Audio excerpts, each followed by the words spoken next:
ಈಗಾಗಲೇ ನಾವು ಪತ್ರಿಕಾಗೋಷ್ಠಿಯಲ್ಲಿ ಕೆಲವು ವಿಚಾರಗಳಲ್ಲಿ ಹೇಳಿದ್ವಿ. ಆಮೇಲೆ ನಮ್ಮ ನಾರಾಯಣ ಸ್ವಾಮಿಯವರಿಗೆ ಏನು ಅನ್ಯಾಯ ಆಗಿದೆಯೋ ಆ ಅನ್ಯಾಯ ವಿರುದ್ಧವಾಗಿ ನಾವು ಖಂಡಿಸಿ ಹೋರಾಟ ಮಾಡ್ತಾಯಿದ್ದೀವಿ. ಆ ಹೋರಾಟದಿಂದ ನ್ಯಾಯ ಸಿಗಬೇಕು. ಇವತ್ತು ಕರೆದಿರೋಂಥ ಈ ಪತ್ರಿಕಾಗೋಷ್ಠಿಯಿಂದ ನಾರಾಯಣ ಸ್ವಾಮಿಯವ್ರದ್ದು ಏನು 1 ಎಕರೆ ಜಾಗ ಇದೆ, ಅವ್ರ ಅಪ್ಪನ ಖರೀದಿ ಮಾಡೋದು ಮತ್ತು ವಾರದವರು ಆ ಜಾಗನ ಏನು ಅಕ್ರಮವಾಗಿ ಮಾಡ್ಕೊಂಡಿದ್ದಾನ ನಾಗರಾಜು ಮತ್ತು ಅವ್ರ ಮಕ್ಕಳು ಮತ್ತು ಇದರ ಮೇಲೆ ಅಟ್ರಾಸಿಟಿ ಕೇಸು ಇಮಿಡಿಯೇಟ್ಲಿ ಬುಕ್ ಆಗಬೇಕು. ಆಮೇಲೆ ನಮ್ಮ ಮೇಲೆ ಮತ್ತು ನನ್ನ ಸಂಘಟನೆ ಕಾರ್ಯಕರ್ತರ ಮೇಲೆ ಮತ್ತು ನಮ್ಮ ಶಿವಪ್ರಕಾಶ್ ಮೇಲೆ ಅವ್ರ ಮೇಲೆಲ್ಲ ಪೊಲೀಸರು ದುಡ್ಡುಗಳಿಸ್ಕೊಂಡು ದೌರ್ಜನ್ಯವೆಸಗಿ ತಿರ್ಗಿ ಆಮೇಲೆ ನಾಗರಾಜ್ ಕಮಿಟ್ಮೆಂಟ್ ಮಾಡಿಕೊಂಡು ನಮ್ಗೆ ಕೊಡ್ತಿದ್ದಕ್ಕೋಸ್ಕರ 25 ಲಕ್ಷ ದುಡ್ಡು ಇಸ್ಕೊಂಡು ಇನ್ನೂ ಕಾಸು ಕೊಡಬೇಕಂತ ಹೇಳ್ತಾನೆ. ಕೆಲವರು ತಡವಾಗಿದ್ದ ಕಡೆ ಅವ್ರ ಮೇಲೆ ಅಲಿಗಳು ಮಾಡಿ 3 FIRಗಳು ಮಾಡಿಸಿ ಸುಳ್ಳು ಕೇಸ್ಗಳಾಗ್ತಾರೆ. ಆಮೇಲೆ ಈ ವಿಷಯದಲ್ಲಿ ಸಿಟಿ ಸಿವಿಲ್ ಕೋರ್ಟಲ್ಲಿ ನ್ಯಾಯ ಇದೆ. ಆಮೇಲೆ ಅಲ್ಲಿ ಕೇಸ್ ದಾವೆ ಬಾಕಿ ಇದೆ. ಇವೆಲ್ಲ ಇದ್ರೂ ಸಹ ಪೊಲೀಸವ್ರಿಗೆ ಯಾರು ಅಧಿಕಾರ ಕೊಟ್ಟರು ದಲಿತನ ಅಲ್ಲೇ ಮಾಡೋಕ್ಕೋಸ್ಕರ, ಆಮೇಲೆ ಹೊಡೆಯೋಕ್ಕೋಸ್ಕರ. ಆಮೇಲೆ ಇವರು ಮಾತಾಡೋ ಅಡಿಗಳೆಲ್ಲ ನಮ್ಮ ಹತ್ರ ಇದೆ. 7ನೇ ತಾರೀಕು ನಾವು ಬಿಡುಗಡೆ ಮಾಡ್ತೀವಿ. ಈ ಒಂದು ವಿಚಾರದಲ್ಲಿ ಕಂದಾಯ ಮಂತ್ರಿಗಳಾದಂಥ ಕೃಷ್ಣ ಬೈರೇಗೌಡರು ಇಮಿಡಿಯೇಟ್ಲಿ ಇದ್ರ ಬಗ್ಗೆ ತನಿಖೆ ಕೈಗೊಂಡು ಏನು ಅನ್ಯಾಯ ಆಗಿದೆಯೋ ಅಲ್ಲಿ ಜಾಗದಲ್ಲಿ ಅಕ್ರಮ ಯಾರನ್ನ ಬಿಲ್ಡಿಂಗ್ ಕಟ್ಟಿದ್ರೆ ಇಮಿಡಿಯೇಟ್ಲಿ ಹೊಡೆದು ಬಿಸಾಕೋಕ್ಕೆ ಅವಕಾಶ ಮಾಡಿಕೊಡ್ಬೇಕು. ಆಮೇಲೆ ನಂತರ ಬಂದ್ಬಿಟ್ಟು ದಲಿತರ ಮೇಲೆ ಯಾರು ಅಕ್ರಮವಾಗಿ ಪ್ರವೇಶ ಮಾಡಿಬಿಟ್ಟವ್ರು ಅಂತ ಹೇಳ್ಬಿಟ್ಟು ಸುಮ್ಮನಾದರೂ ಹೋಗ್ಬಿಟ್ಟು ದಲಿತರ ಜಾಗಕ್ಕೆ ಅವ್ರು ಪ್ರವೇಶ ಮಾಡಿದ ಕೂಡಲೇ ಪೊಲೀಸವ್ರು ಎತ್ಕಟ್ಟಿ ಪೊಲೀಸರು ಅಲ್ಲೇ ಮಾಡ್ತಾರಲ್ಲ ಅವ್ರನ್ನ ಸಸ್ಪೆಂಡ್ ಮಾಡಿಸ್ಬೇಕು. ಆಮೇಲೆ ಇವ್ರಿಗೆ ನಮ್ಮ ಮೇಲೆ ಅಲ್ಲೇ ಮಾಡೋಕ್ಕೆ ಅವಕಾಶ ಮಾಡಲು ಆದೇಶ ಮಾಡಿದಂಥ ACP ಅವ್ರು ಏನು ಮೇಡಮ್ ಅಂದರೆ ಇಮಿಡಿಯೇಟ್ಲಿ ಅವ್ರು ವರ್ಗಾವಣೆ ಮಾಡಬೇಕು. ಅದಕ್ಕೆ ನಾವು ಇವತ್ತು ಪತ್ರಿಕಾಗೋಷ್ಠಿ ಕರೆದು ಈ ಒಂದು ಹೇಳಿಕೆಯನ್ನು ಕೊಡ್ತಾ ಇದ್ವಿ.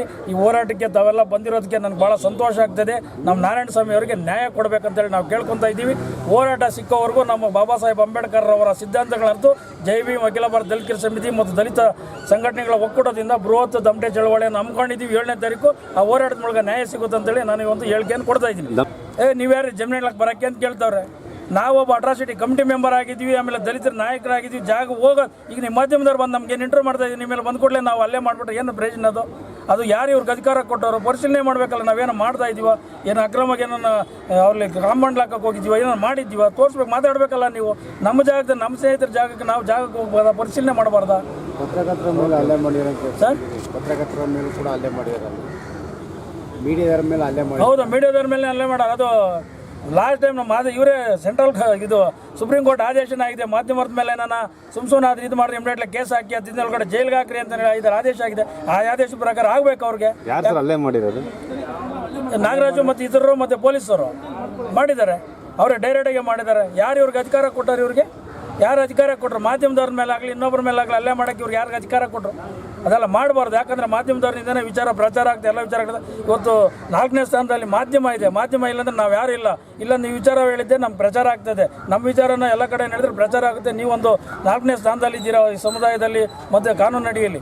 ಈ ಒಂದು ವಿಚಾರದಲ್ಲಿ ನಿಮ್ಮಿಂದನೇ ಅದು ನಮ್ಮ ನ್ಯಾಯ ಸಿಕ್ಕೋದು. ನಿಮ್ಮ ಮೇಲೆ ಅಲ್ಲೇ ಆದರೆ ಬೇರೆ ಅಲ್ಲ, ನಮ್ಮ ಮೇಲೆ ಅಲ್ಲೇ ಆದರೆ ಅಲ್ಲ, ದಲಿತರ ಮೇಲೆ ಅಲ್ಲೇ ಆದರೆ ಬೇರೆ ಅಲ್ಲ. ನಾರಾಯಣ ಸ್ವಾಮಿಯವರ ಕುಟುಂಬ ಆಗಿರುವಂಥ ಅನ್ಯಾಯವನ್ನು ಖಂಡಿಸಿ ನಾವು ಹೋರಾಟ ಮಾಡ್ತೀವಿ. ಇದಕ್ಕೆಲ್ಲ ತಾವು ಮುಂದಿನ ದಿನಗಳಲ್ಲಿ ನಮ್ಗೆ ಸಹಾಯ ಮಾಡಿ ವಿಚಾರನ ಪ್ರಚಾರಗೊಳಿಸಬೇಕಂತೇಳಿ ಮತ್ತೊಮ್ಮೆ ತಮ್ಮಲ್ಲಿ ಒಂದು ಸುತ್ತ ನನ್ನ ಜೈ ಭೀಮ್ ವಂದನೆಗಳನ್ನು ಅರ್ಪಿಸ್ತಾ ಇದ್ದೀನಿ.